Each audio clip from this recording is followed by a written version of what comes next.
So ein bisschen verrückt bin ich auch. Jetzt ist es raus, dass ich auch mal so ein bisschen Nervenkitzel brauche. Ja, war es wieder die stabile Hand, die wichtig ist. Man muss immer darauf vorbereitet sein, dass auch die Abwehrspieler die Bälle auch aufs Tor bringen, und damit rechne ich eigentlich immer. Es ist jetzt nicht so, dass man im Training die Torhüter dann rausrennen und dann auf einmal so einen Diver machen. Das hatte ich schon im Repertoire vorher. Am Ende war es wirklich so, dass ich auch ein bisschen überrascht war, dass mein Ablauf dann so gut gepasst hat. Auch für mich persönlich als Torwart so ein Wow-Effekt, dass der Ball nicht reingegangen ist. Starten wir mal mit einer nicht ganz so außergewöhnlichen Parade. Aber wir haben dieses Spiel genommen, weil du mal erzählt hast, 0-0 war dein bestes Spiel, was du bis 2015/16 für Bayern gemacht hast. Ist es immer noch dein bestes Spiel oder eines deiner besten Spiele? Ich glaube, dass solche Spiele einfach grundsätzlich von den Fußballfans und Experten auch unterschätzt werden. Und deshalb habe ich mir auch so ein Spiel mal rausgesucht, um darüber auch zu sprechen. Da geht es nicht nur, sage ich mal, um so Situationen, sondern auch um das Aufbauspiel, um, glaube ich, die Situationen vorher schon zu erkennen, zu lesen und auch einfach zu versuchen, einfach das perfekte Spiel zu machen. Und ich glaube, dass es mir in diesem Spiel geglückt ist.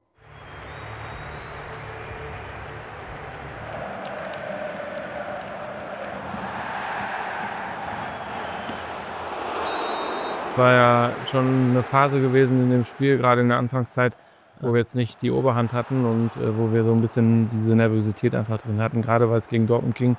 Und ich glaube auch mit der Vorgeschichte 2012 Finale der Horm et cetera und dass Dortmund auch im Pokal gegen uns gewonnen hat, war es wichtig, glaube ich, solche Phasen auch zu überstehen, und da war das natürlich ein Schlüssel dafür.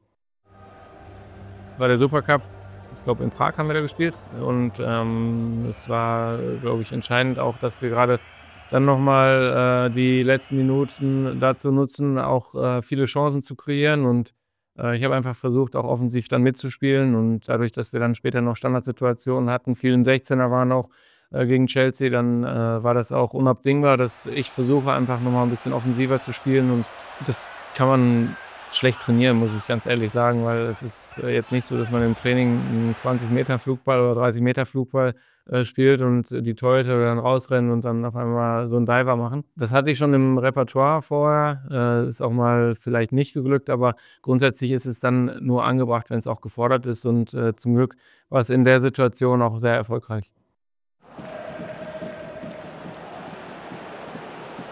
Es war in Porto gewesen, und man muss immer darauf vorbereitet sein, dass auch die Abwehrspieler, wenn die gerade mit dem Gesicht zum Tor verteidigen, dass sie die Bälle auch aufs Tor bringen, und damit rechne ich eigentlich immer. Das ist zum Glück in letzter Zeit nicht so häufig der Fall gewesen, weil unsere Verteidiger das eigentlich ganz gut machen, den Ball auch nach außen zu klären, aber es kann immer passieren, dass gerade wenn man vielleicht mit dem Kopf in Richtung Tor läuft, dass man die Bälle nicht anders verteidigen kann als Richtung Tor oder vielleicht am Tor vorbei, und deshalb muss man als Torwart vorbereitet sein, auch auf Abwehraktionen, die möglicherweise zum Eigentor führen. Im Grunde genommen sehe ich in diesen Momenten den Verteidiger auch so ein bisschen als Stürmer und versuche mich dann darauf vorzubereiten, als wenn der eigene Mann ein Tor schießen will, und das war in dieser Situation so, weil er kaum anders verteidigen konnte, der Jerome, und darauf habe ich reagiert.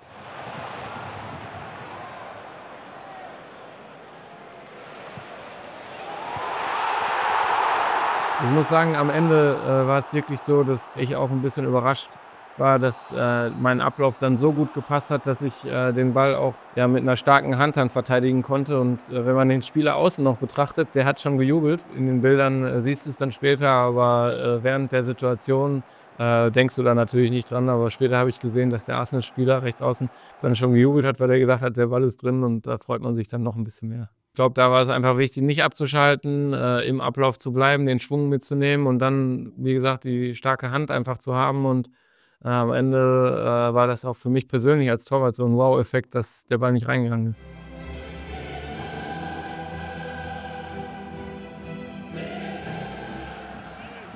Klar, das war das Spiel gegen Real, und ich glaube, Cristiano, das weiß man, hat einen sehr strammen Schuss.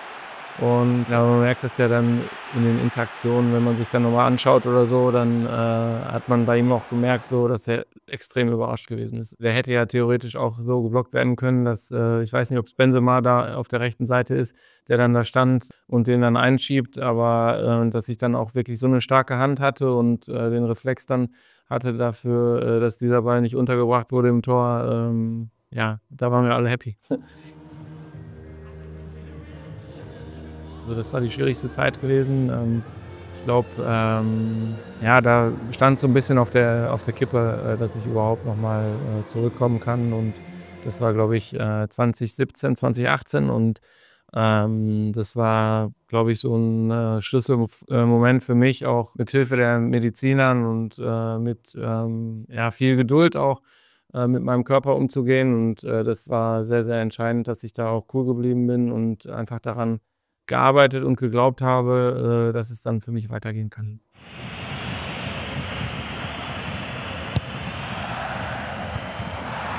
War auch kein so einfaches Spiel für uns gegen Leipzig. Es war in der ersten Halbzeit schon so eine Kopfballsituation von Paulsen und da gegen Forsberg nochmal.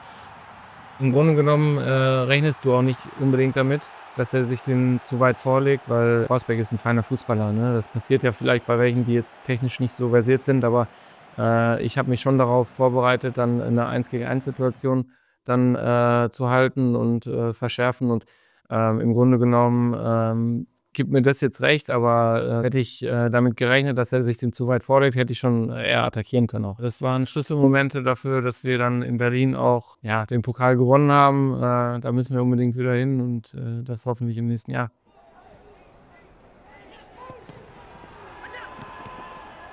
Das beim ersten habe ich mit Fuß und Hand hingehalten und bei der zweiten Parade, ja, genau. Wir wären nämlich reingegangen, wenn ich die Hand nicht hinter mein Bein sozusagen gesetzt hätte. Und die zweite ist fast noch extremer, weil der Pass wäre angekommen und man sieht ja, wo der Stürmer auch steht, um den einfach nur über die Linie zu drücken. Und ich wusste, dass er im Zentrum ist. Ich wusste jetzt nicht, welcher Spieler genau in der Mitte ist, weil ich dann wirklich nur auf dieses 1-gegen-1 dann geachtet habe. Aber theoretisch hätte er natürlich auch nochmal den Ball jetzt vielleicht ein bisschen höher dann platzieren können im Nachgang. Und ich habe einfach versucht, dann diesen Pass dann zu blocken. Und mit der Hand habe ich nochmal versucht, den direkten Schuss aufs Tor zu vereiteln. Aber gut, dass ich den linken Fuß dann mitgenommen habe, um diesen Querpass einfach zu verhindern. Solche Situationen helfen der Mannschaft dann extrem auch, um diese Spiele dann gewinnen zu können.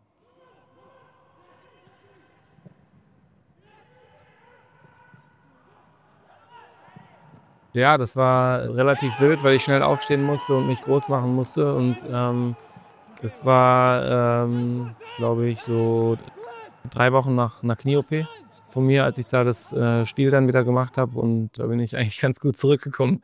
Eigentlich von der OP dann zurück ins Tor. Und ich glaube, Hinspiel war unentschieden. Das haben wir dann leider nicht so gut gestaltet in Salzburg, aber zu Hause 7-1 gewonnen. Und das war auch ein Teil des Sieges. Wir hatten eine Zeit, wo wir auch einfach zu viele Gegentore bekommen haben und ich wollte nicht nur unseren Spielern gegenüber auch eine Stärke vermitteln, sondern auch dem Gegner gegenüber. Und das war auch so gerade in dieser Zeit mit unseren Abwehrspielern so, dass wir uns auch mal gegenseitig pushen müssen, dass wir uns anfeuern und dass wir uns für Abwehraktionen, genauso wie ich heute auch zu den Innenverteidigern gehe, wenn sie eine geile Aktion haben, einfach um auch dieses Selbstverständnis und dieses Wir-Gefühl und das Positive einfach mitzugeben. Und das fand ich, haben wir in der Zeit gebraucht und das finde ich ist auch ein wichtiger Bestandteil für heutige Situationen. Vor allen Dingen, weil er ihn auch nicht so hundertprozentig trifft. Das Problem ist eigentlich, dass er so ansetzt, als wenn er in die lange Ecke schießen will und dann rollt er so ein bisschen über seinen Knöchel und geht dann kurz und das sind dann halt echt die schwersten Bälle, wenn Stürmer den dann nicht so voll treffen, sondern der so ein bisschen abrutscht und du eigentlich die Bewegung siehst und darauf ja auch so reagierst, wie der Ball fliegen müsste und dann aber was anderes bei rumkommt. Und deshalb sind das auch sehr, sehr schwierige Bälle. Ich sage, das Schwierige ist eigentlich auch dieser Ball, dass er er schießt ihn so als Quetscher sozusagen. Ne? Und diese Quetscher, die sind eigentlich dazu da, um die Fußabwehr und die Handabwehr zu verhindern und dass der genauso dazwischen kommt auf einer Höhe, wo es halt relativ schwierig wird. Und normalerweise musst du davon ausgehen, dass dieser Ball, wenn er normal gespielt wird, dass er jetzt einen flachen Ball anvisiert, aber dadurch, dass er den dann halt so quetscht, droppt er sofort als Aufsetzer auf und dann geht er hoch und da ist halt wichtig, einfach den Körper mitzunehmen und zu versuchen, einfach ja, ihn entweder mit Fuß oder Hand auch dann einfach zu halten. Und der Winkel war schwierig, muss man ganz klar sagen, aber wichtig war dann am Ende auch, dass du den Körper halt mitnimmst und dann versuchst, den Ball einfach zu blocken.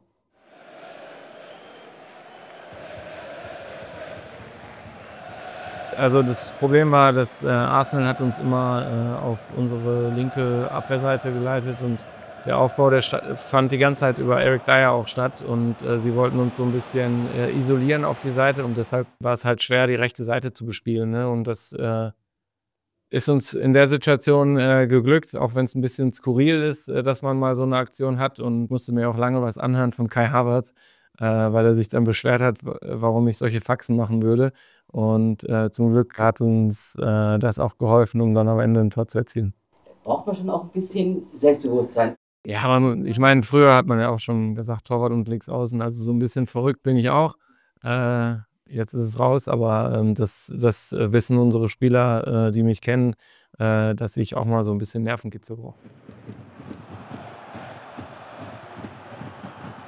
Ich habe eigentlich gedacht, dass Minji so ein bisschen eher kommt, um ihn unter Druck zu setzen, aber dann waren es am Ende doch nur noch 5 Meter Abstand zwischen ihm und mir und eigentlich konnte er sich diese Ecke mehr oder weniger aussuchen und ja, das war zum Glück eine Situation, wo ich dann auch mehr oder weniger lesen konnte, was dann der Stürmer auch macht und da war es wieder die stabile Hand, die wichtig ist und auch die Reaktion auf den Ball und das war, glaube ich, auch wichtig, einfach für uns alle.